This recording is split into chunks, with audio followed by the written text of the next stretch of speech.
Olá, queridos irmãos e irmãs da Associação Batista Rionovense.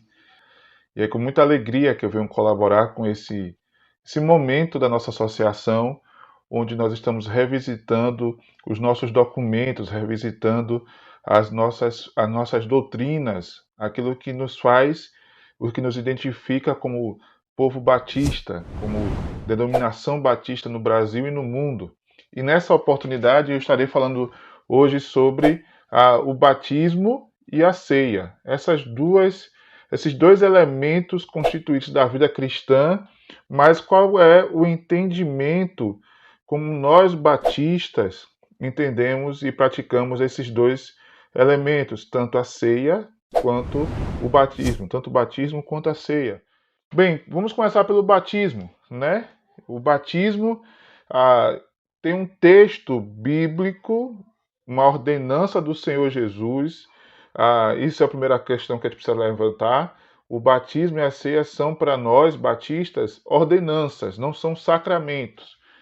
E qual é o texto que nos diz que devemos batizar? A primeira questão é essa, porque tem que vir da boca de Jesus essa ordem. E um dos textos que nós temos, um dos mais conhecidos, que é chamado de Grande Comissão, está lá em Mateus, capítulo 28, versos 19 e 20, que diz o seguinte: Portanto, ide, fazei discípulos de todas as nações, batizando-os em nome do Pai, e do Filho e do Espírito Santo, ensinando-os a guardar todas as coisas que eu vos tenho mandado. E eis que estou convosco todos os dias, até a consumação dos séculos. Amém. Esse é o encerramento do Evangelho de Jesus segundo Mateus, e está bem claro: ide, fazei discípulos de todas as nações, batizando-os em nome do Pai, do Filho e do Espírito Santo. Jesus nos ordenou o batismo.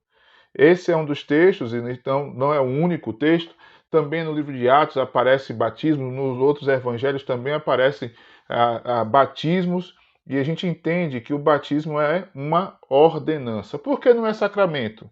Não está na nossa lista de perguntas, mas é bom entender. Porque sacramento tem como ideia, como pressuposto, como base, a ideia de auferição, conferir graça. A pessoa que tem essa ideia de sacramento, que a sua religiosidade, a sua igreja pensa em sacramento, e entende que aquele elemento, aquele ritual, aquela ação traz graça sobre a pessoa, ou te retira pecados, ou torna a pessoa mais santa. Nós entendemos que antes do batismo vem a conversão. E é a conversão que traz a salvação à pessoa. A pessoa já é salva para ser batizada. O batismo não salva.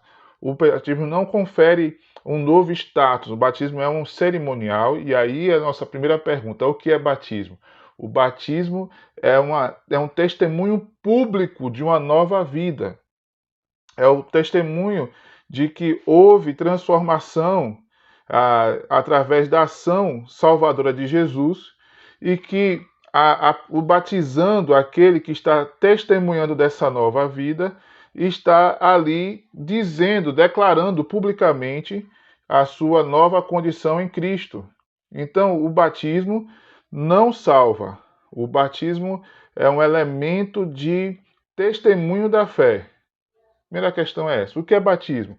O batismo é uma ordenança, o batismo não é um sacramento, o batismo não salva, o batismo é para o salvo.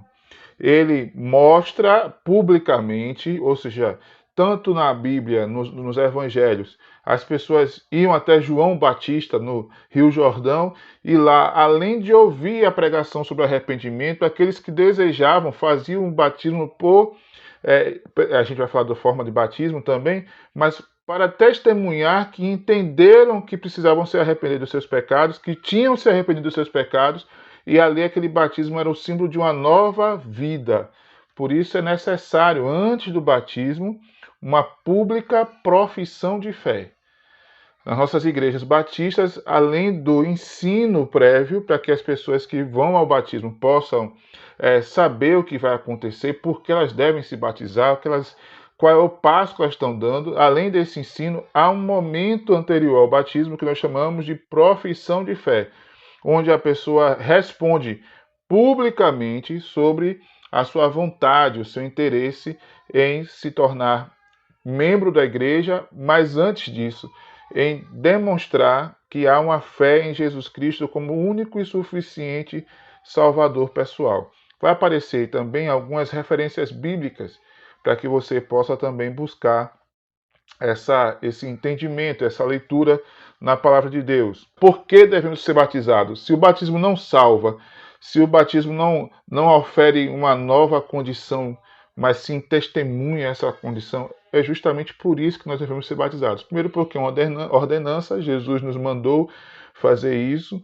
Segundo, porque o batismo é uma necessidade daqueles que têm uma nova vida em testemunhar publicamente essa nova vida. Não é um passo a mais no sentido da santificação, da salvação, mas é o processo natural dos salvos. Os salvos entendem que devem obedecer a Jesus e por isso se batizam. E também, sendo batizados, eles proclamam essa vida em Jesus para que outros também possam, ao ver esse ato, a testemunhar desse momento, ao saber dessa ação que acontece na vida do crente, também conhecer a Jesus.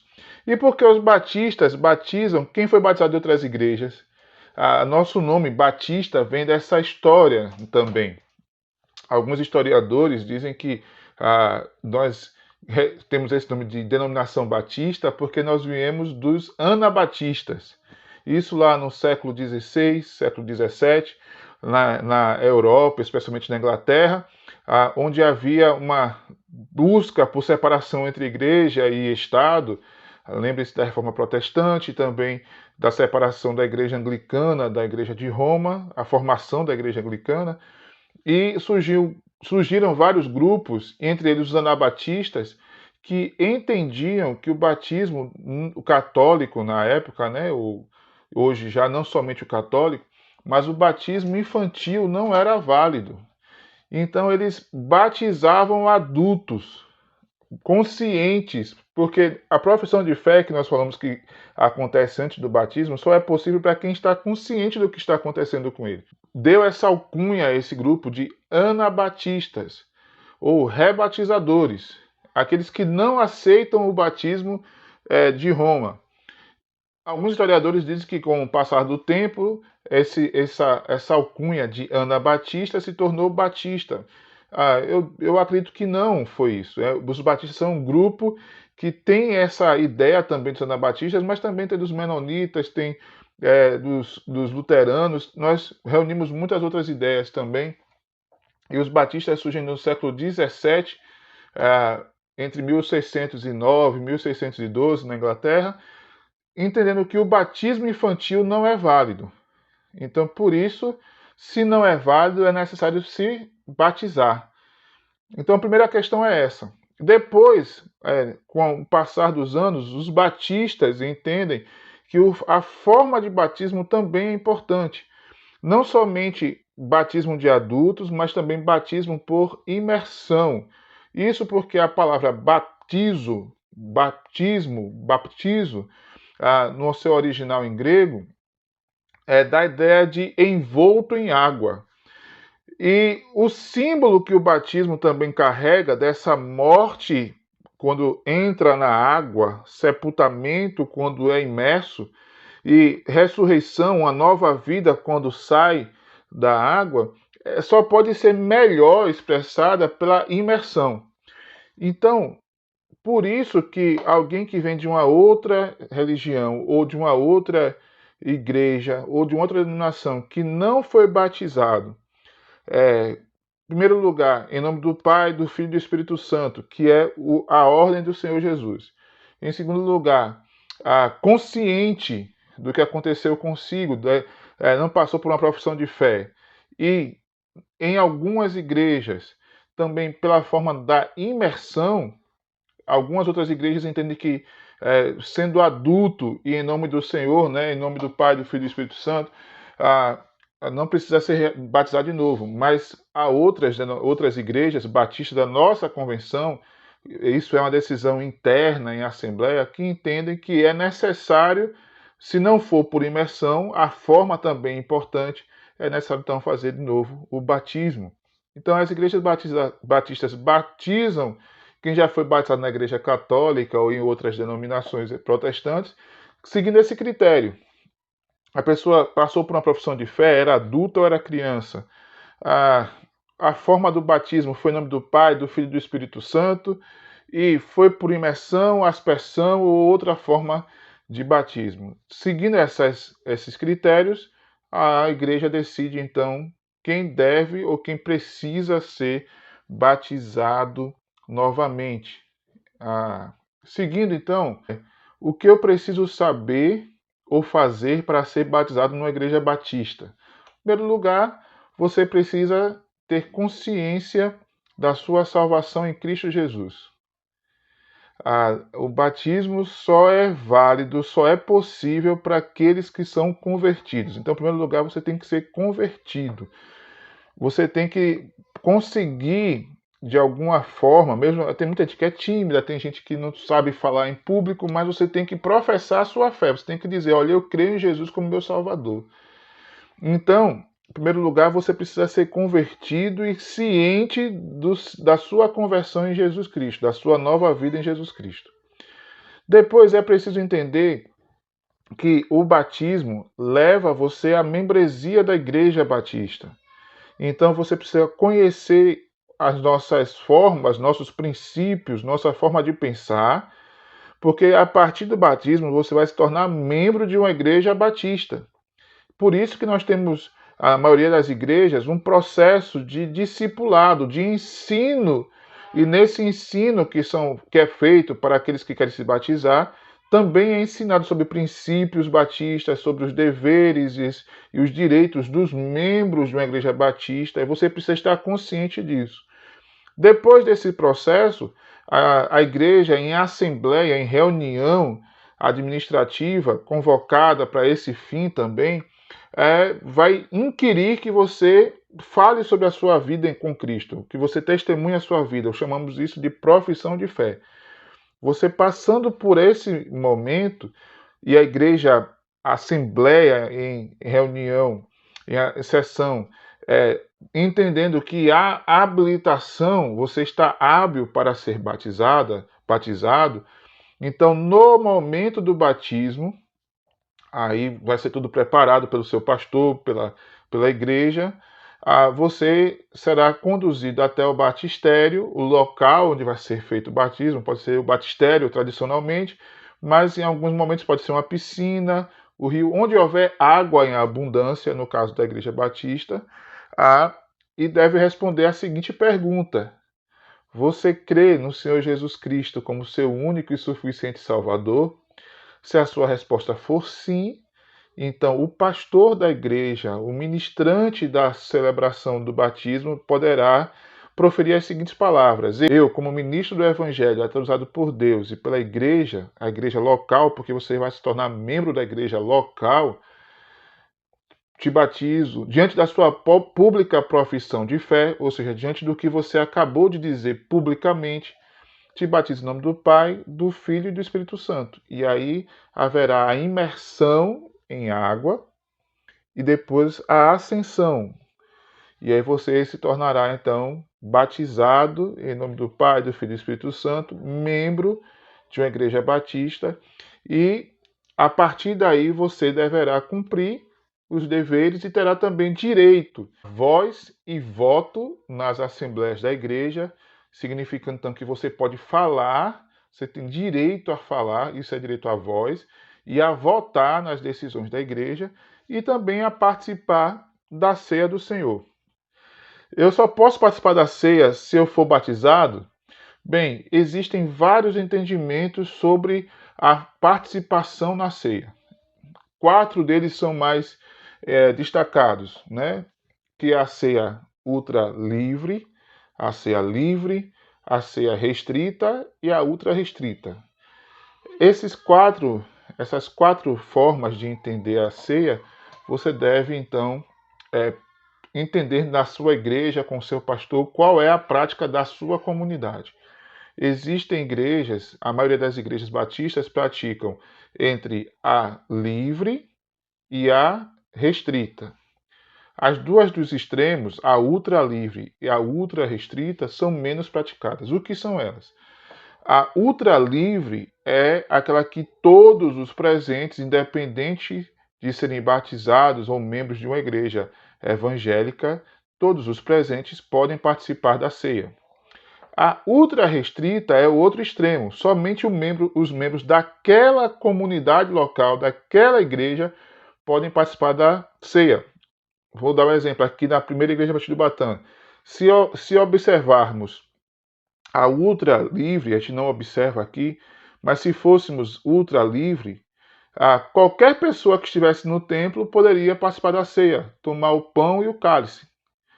Se fôssemos também ultra restritos, somente os membros da primeira igreja batista de Ubatã, ou seja, se você for da primeira igreja batista de Piauí, de Barra do Rocha ou de Birapitanga, visitando a igreja, você não poderia participar porque a ceia seria somente dos membros da nossa igreja. As duas mais centrais, a livre e a restrita, a livre é para todos aqueles que são membros de uma igreja evangélica, devidamente batizados e em comunhão com a sua igreja. Ou seja, aceita não somente membros de outras igrejas batistas da convenção, mas também membros em plena comunhão com a sua igreja de outras denominações, desde que eles tenham sido batizados em nome do Pai, do Filho e do Espírito Santo. Então, se houver alguém no momento da ceia da igreja Assembleia de Deus, mas ele é membro, está em comunhão, ele pode participar também. Essa é a livre. Se vier alguém da presbiteriana, estiver no momento do culto, participando da ceia, participando daquele momento, essa é a livre, ele pode também participar. A restrita é para aqueles que são da mesma fé e ordem. Então, pode participar quem é membro de uma igreja batista da nossa convenção. Se for membro de uma outra denominação, mesmo estando em comunhão com Deus e com a sua igreja, não poderá participar, porque só pode participar daquela ceia membros da igreja batista da nossa convenção, mesma fé e ordem. E o que significa, então, o que é a ceia do Senhor? A ceia do Senhor também é uma ordenança. Nós temos isso, tanto Jesus fazendo com seus discípulos e dizendo, fazer isso todas as vezes em memória de mim, isso um pouco antes dele sofrer a sua morte, né? Mas também há uma repetição, e nós usamos muito esse texto lá em 1 Coríntios, capítulo 11, a partir do verso 23. Todo momento de ceia, na maioria das igrejas, se lê esse texto, porque eu recebi do Senhor o que também vos ensinei, ou que vos entreguei, em outras versões, que o Senhor Jesus, na noite em que foi traído, tomou o pão, e tendo dado graças, o partiu e disse, tomai, comei, isto é meu corpo que é partido por vós.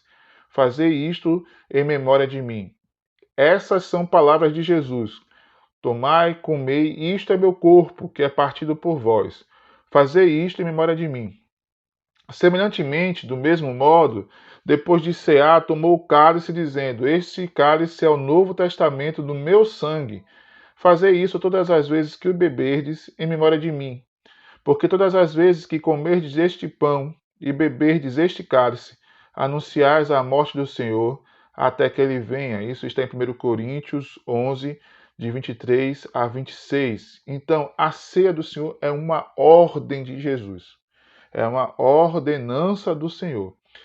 Todas as vezes que a igreja se reúne em comunhão para participar da ceia, ela está lembrando do Senhor. Então, a ceia é um memorial do sacrifício de Jesus, da morte dele na cruz, da salvação que temos nele. Se o batismo é a identificação na morte e na ressurreição de Jesus, de uma nova vida, a ceia é a celebração da memória desse momento. E a ceia do Senhor, além de ser ordenança, além de ser um memorial do sacrifício, também é um memorial da ressurreição e da esperança. Porque o texto que nós lemos encerra dizendo assim, até que ele venha. Isso porque cremos com muita confiança que ele vivo está, ele venceu a morte.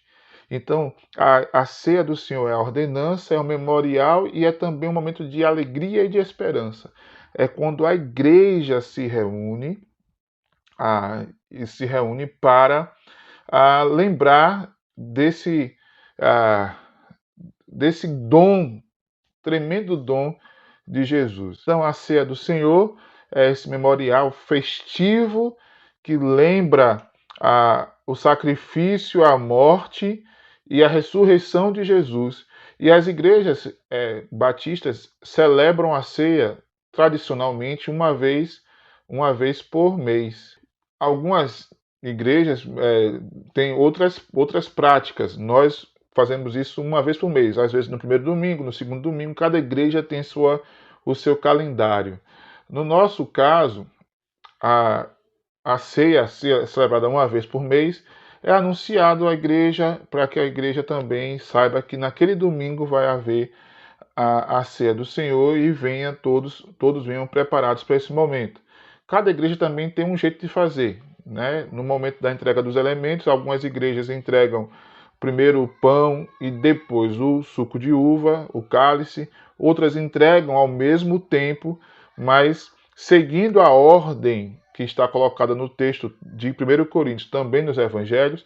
Primeiro nós comemos o pão e depois nós tomamos o cálice. Essa foi a nossa colaboração, né? Espero em Deus que você seja muito abençoado, muito abençoada. Os textos vão ser colocados à sua disposição. Eu também estou à disposição. Agradeço a nossa associação, através do pastor Marcos, nosso secretário executivo, essa oportunidade de colaborar com esse projeto. E faço a minha oração final, agradecendo ao Senhor por esse momento também. Senhor, muito obrigado, Pai, por podermos contribuir com este trabalho, com este projeto. E nosso desejo, Pai, é que o Seu nome seja glorificado. Abençoa este e esta que está assistindo essa reflexão, essa aula, e que todos nós possamos, como servos de Deus, como corpo de Cristo, proclamar o Evangelho do Senhor Jesus. Nós te louvamos e agradecemos em nome de Jesus. Amém. Deus abençoe você.